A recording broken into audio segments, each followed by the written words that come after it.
Israeli मंत्री Ben Gvir का भड़काऊ बयान सामने आया है। गाजा में हर रात 30 से 40 को मारो, ये बेन ग्विर की तरफ से कहा गया है। फिलिस्तीनियों पर अमानवीय बयान दिया जा रहा है। ये इंसान नहीं है, ये बेन ग्विर की तरफ से कहा गया है। गाजा में इजरायली कार्रवाई को लेकर बेन ग्विर की विवादित मांग। बेन ग्विर ने गाजा में इजरायली बस्तियां बसाने की भी वकालत की। नेतन्याहू सरकार के कट्टरपंथी मंत्री के बयान से विवाद बढ़ गया है और इस टिप्पणी से, किस तरीके की टिप्पणी उनके द्वारा दी गई है, साफ तौर पर उन्होंने कहा है कि लोगों को चुन चुन कर मारो। वहीं अमेरिका और ईरान के बीच तनाव एक बार फिर से विस्फोटक मोड़ पर पहुंच गया है।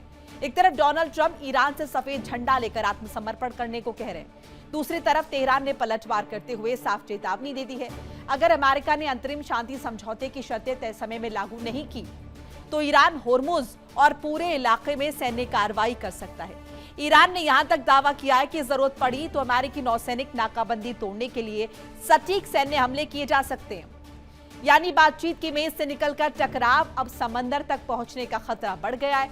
ट्रंप ने ईरान को मुश्किल में बताते हुए दावा किया है कि अमेरिका का IRGC के साथ एक गुप्त बैक चैनल भी है, लेकिन तेहरान के ताजा तेवर बता रहे हैं कि कूटनीति पर भरोसा लगातार कमजोर हो रहा है और सबसे बड़ा खतरा है स्ट्रेट ऑफ हॉर्मुज।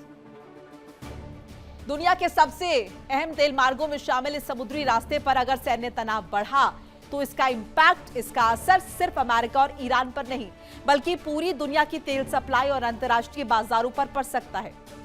यानी सवाल सिर्फ युद्ध विराम का नहीं है, सवाल यह है कि हॉर्मुज में अगला कदम किसका होगा। अमेरिका नाकाबंदी वाला दांव या ईरान का सैन्य पलटवार? क्या स्थिति होगी? ट्रंप का सरेंडर वाला दबाव क्या कह रहा है, ईरान का हॉर्मुज वाला जवाब? कुल मिलाकर ट्रंप की ईरान को सरेंडर की नसीहत है। सफेद झंडा लेकर आए ईरान मुश्किल में होने का दावा डोनाल्ड ट्रंप कर रहे हैं। ईरान ने पलटवार कर दिया इस पर। समझौता लागू नहीं तो एक्शन, हॉर्मुज में सैन्य कार्रवाई का संकेत, अमेरिकी नाकाबंदी तोड़ने की तैयारी। हॉर्मुज क्या नया वॉर जोन बन गया है? जी हां, समुद्री मार्ग पर बढ़ा है तनाव। अमेरिकी नाकाबंदी का दावा है, ईरान के हमले की चेतावनी है। दोनों तरफ से कोई भी मानने को तैयार नहीं। ईरान की रणनीति बदल गई है, डिफेंसिव मोड छोड़ने का संकेत दे दिया है। सैन्य कार्रवाई की तैयारी की जा रही है ईरान की तरफ से। अमेरिका पर दबाव लगातार ईरान बढ़ा रहा है।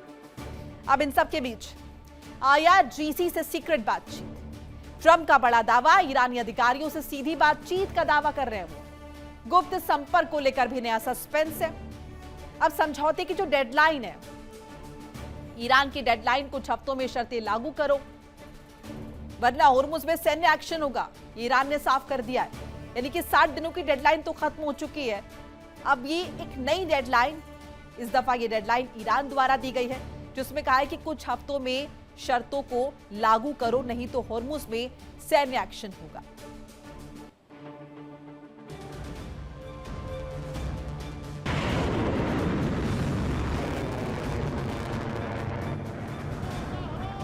Memorandum of understanding. Are you any closer to what we did previously with the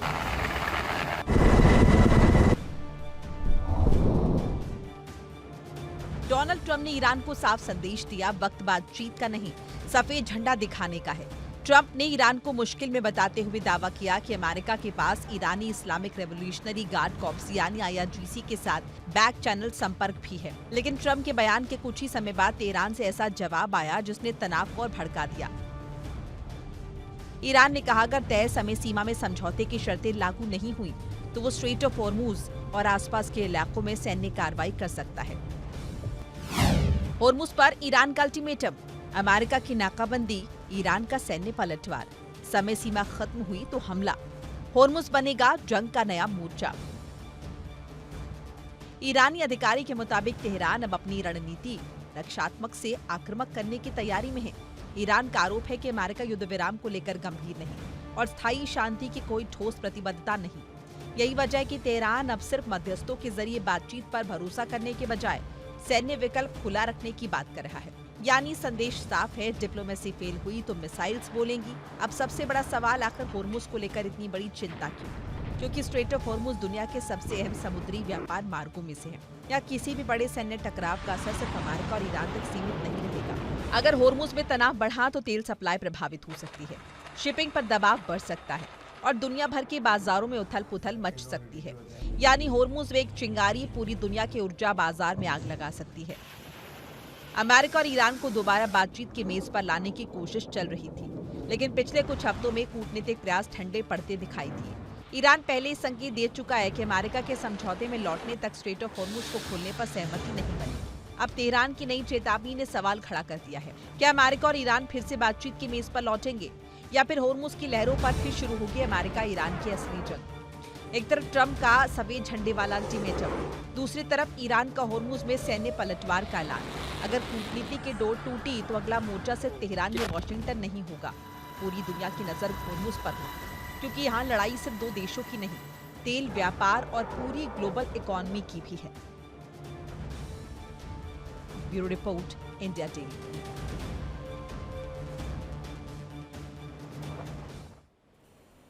Iran से युद्ध लड़ते लड़ते क्या अमेरिका ने चीन के लिए प्रशांत का रास्ता खोल दिया है?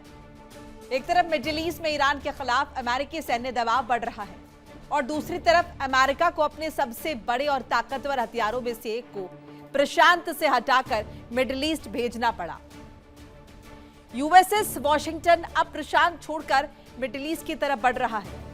सवाल सिर्फ एक एयरक्राफ्ट कैरियर के जाने का नहीं है, सवाल उस खाली जगह का है जो उसके पीछे प्रशांत महासागर में बन रही है।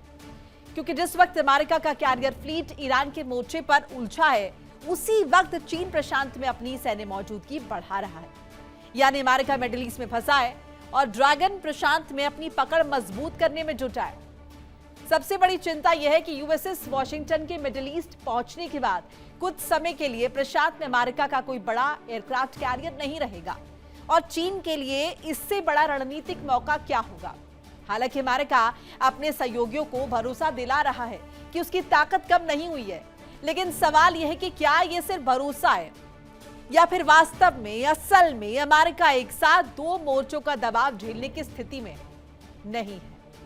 और सबसे बड़ा सवाल, क्या ईरान को घेरने के चक्कर में अमेरिका ने चीन को प्रशांत में बढ़त बनाने का मौका दे दिया है? और अगर ड्रैगन ने इस खाली जगह का फायदा उठाया तो क्या अगला संकट ताइवान के आसपास नजर आने वाला है?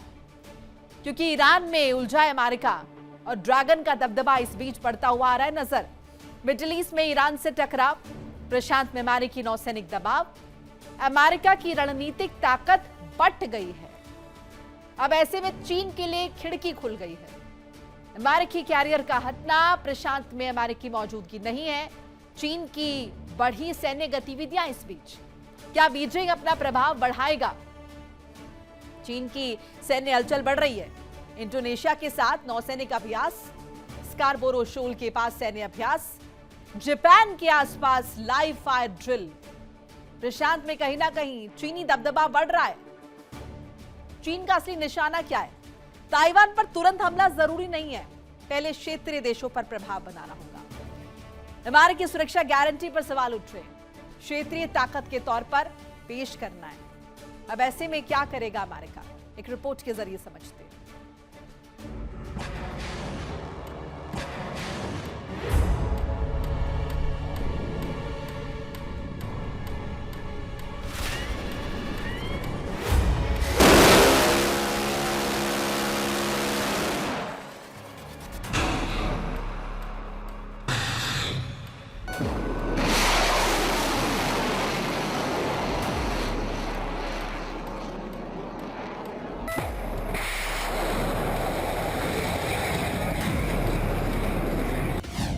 ईरान में अमेरिका उलझा, यूएस का कैरियर मिडिल ईस्ट रवाना, इंडो पैसिफिक में बढ़ेगा ड्रैगन का दबदबा।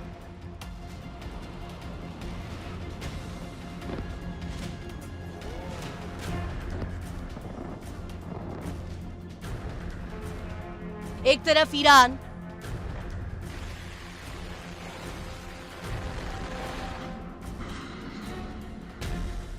दूसरी तरफ चीन।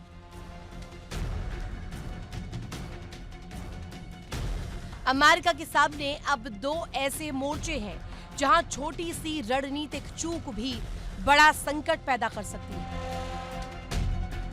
ईरान के साथ लंबे खिंचते सैन्य टकराव ने अमेरिकी नौसेना पर दबाव बढ़ा दिया है।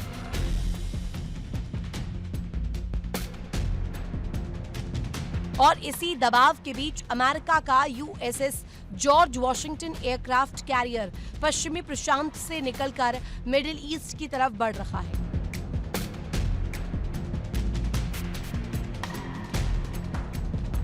यानी ईरान के खिलाफ अमेरिकी सैन्य अभियान को ताकत देने के लिए प्रशांत क्षेत्र में अमेरिकी कैरियर मौजूदगी को अस्थायी तौर पर कम करना पड़ रहा है।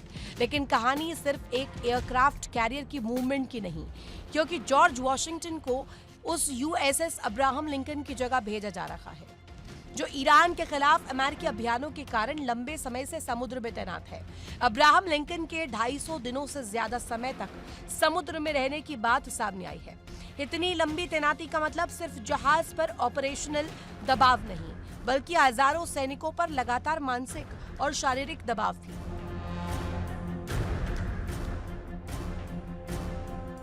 और यहीं से चीन की एंट्री होती है। अमेरिका की प्रशांत मौजूदगी में अस्थायी कमी चीन के लिए सीधे सैन्य हमले का न्योता नहीं है, लेकिन बीजिंग के लिए ये रणनीतिक संदेश देने का मौका जरूर हो सकता है।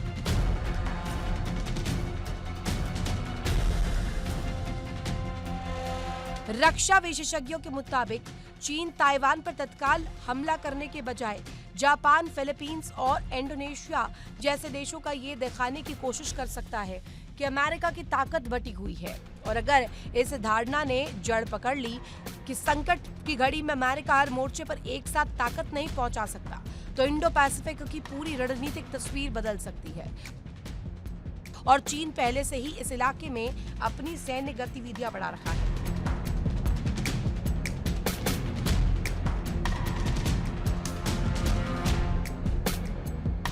इंडोनेशिया के साथ नौसैनिक अभ्यास, फिलीपींस के दावे वाले स्कारबोरो शोआल के पास सैन्य गतिविधियां और जापान के आसपास लाइव फायर अभ्यास।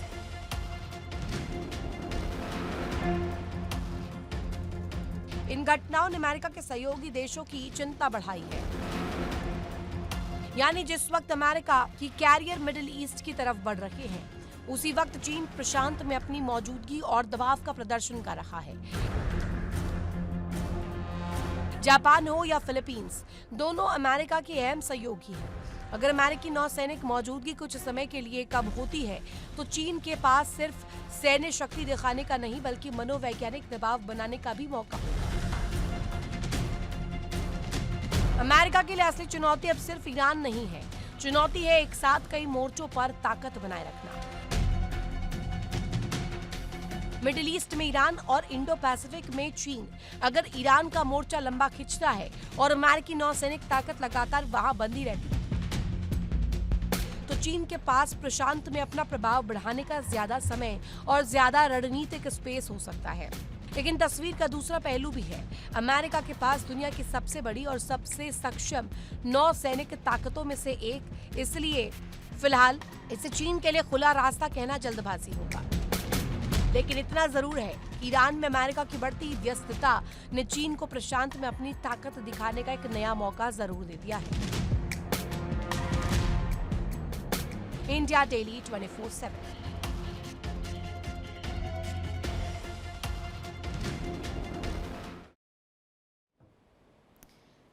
देखिए इंडिया डेली 24/7 अब आपके स्मार्ट टीवी पर। इंडिया डेली मौजूद है सभी डिजिटल प्लेटफॉर्म पर लाइव और लगातार।